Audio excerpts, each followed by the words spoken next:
Hi, Fire Sign, Aries, Leo, and Sagittarius. Kumusta po kayong lahat? Okay, so Fire Sign, ay maraming salamat po sa walang sawang pagsubaybay sa ating mga reading. And kung ikaw ay bago pa lang sa ating channel, mag-subscribe na po kayo and i-click mo na rin yung ating notification bell para lagi kang updated sa ating mga bagong upload. Okay, so Fire Sign, tignan natin. Tignan natin sa mga Fire Sign.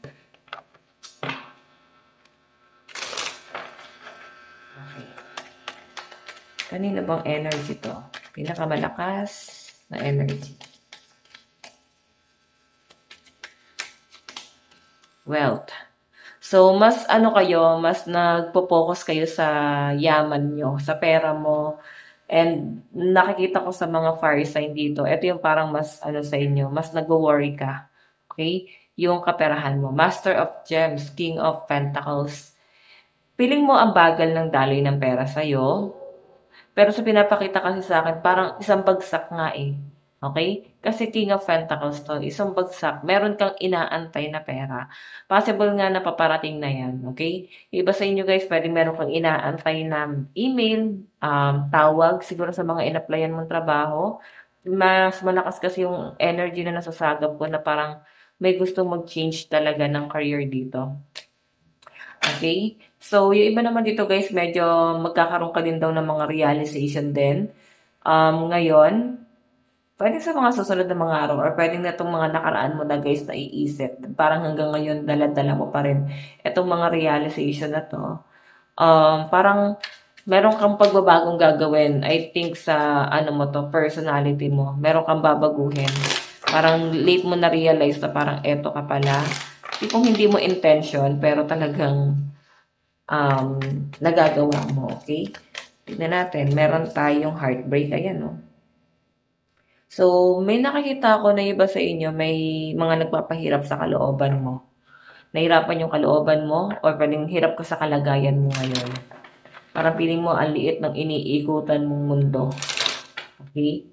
So, fire sign, tignan pa natin. Okay, medyo magiging emotional. Ayan, kasi parang meron kang iniisip dito. Siguro yung binabago mo sa sarili mo, hindi siya nakakatulong sa ibang tao. Kung makikita nyo guys, wealth. Okay? Yung wealth mo dyan, naapektuhan. Sa trabaho mo, di ba? Apektado. Meron tayong efficiency. Puro siya guys, no? Pentacles. So, iba sa inyo guys, talagang gusto mo ng parang may tutulong sa'yo pagdating sa finances mo. Ang energy mo guys ay talagang nakapokus lang sa finances mo. Okay?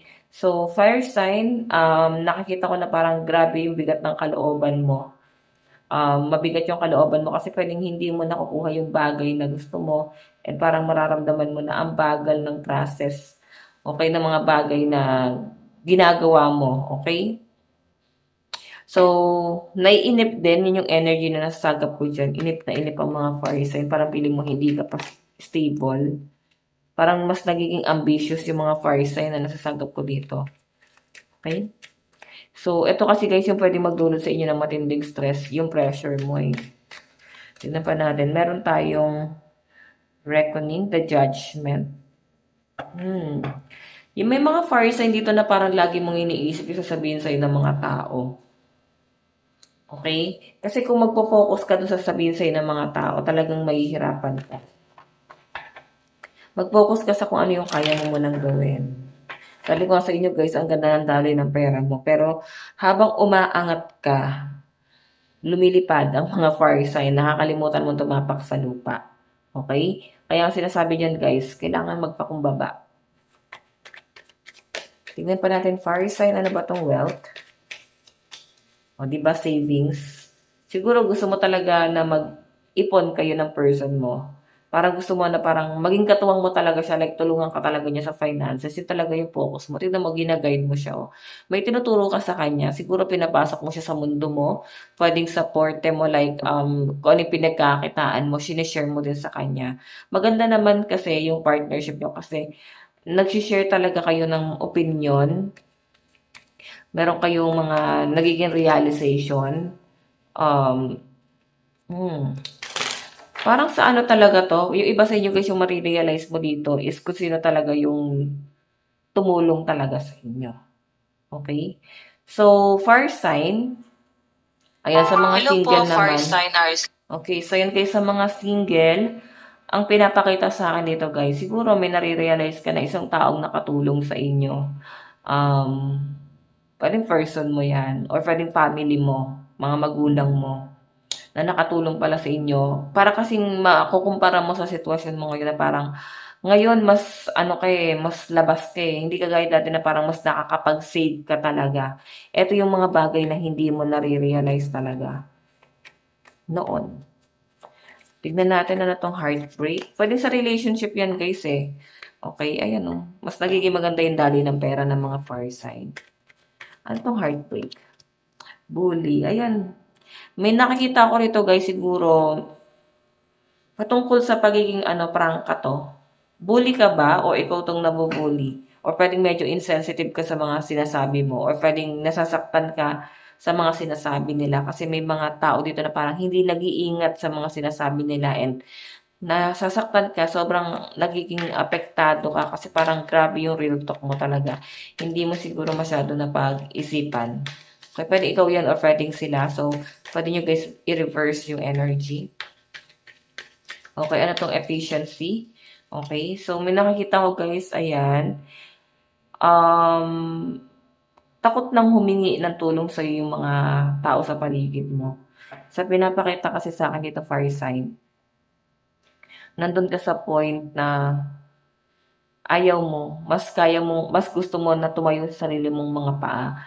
Okay, may nakikita ko parang may naiinis pa dito patungkol sa pera. Siguro yung pagtulong um, hindi siya masyadong pure yung intention like may tulong pero may sumbat. Okay? Parang gano'n. Alam niyo yung feeling na parang, for example, eh, anak ka, nanghingi sa'yo ng pera, o puwedeng kapatid na lang guys, humingi ng pera or nangutang sa inyo. Masama yung loob niyo kasi alam niyo na saan niyo dadalhin yung pera niyo. Okay? Alam mo na may paggagamitan ka do'n sa bagay na yon, fire sign. And ang nakikita ko kasi rito guys, parang gano'n yung scenario. Then I think parang bubungangaan mo muna 'tong taong 'to, pero parang mabilis mo lang ma-realize or mabilis ka lang ma-guilty then parang after mo mabungangaan siguro makakapagnilay-nilay ka din parang ibibigay mo rin. Okey, gano'n yung pinapakita sa'kin guys. Reckoning, okey, judgment, live and learn. May mga bagong knowledge na naman ang mga fire signs, so I think may natutunan na naman kayo. Okey, marami na naman kayo guys mare-realize. Okay? Ayan, yung iba sa inyo patungkol 'to guys sa masasakit, eh. Masasakit na sinabi mo or ginawa mo. Fire sign, okay? So, tignan pa natin guys, ano naman ang inyong advice. Meron tayong step up and lead. So, meron ka talagang pagbabagong gagawin, fire sign. Feeling ko masyadong ano 'to, personal. Sa growth mo 'yan. Okay? So, ito lang po ang inyong reading. Maraming maraming salamat.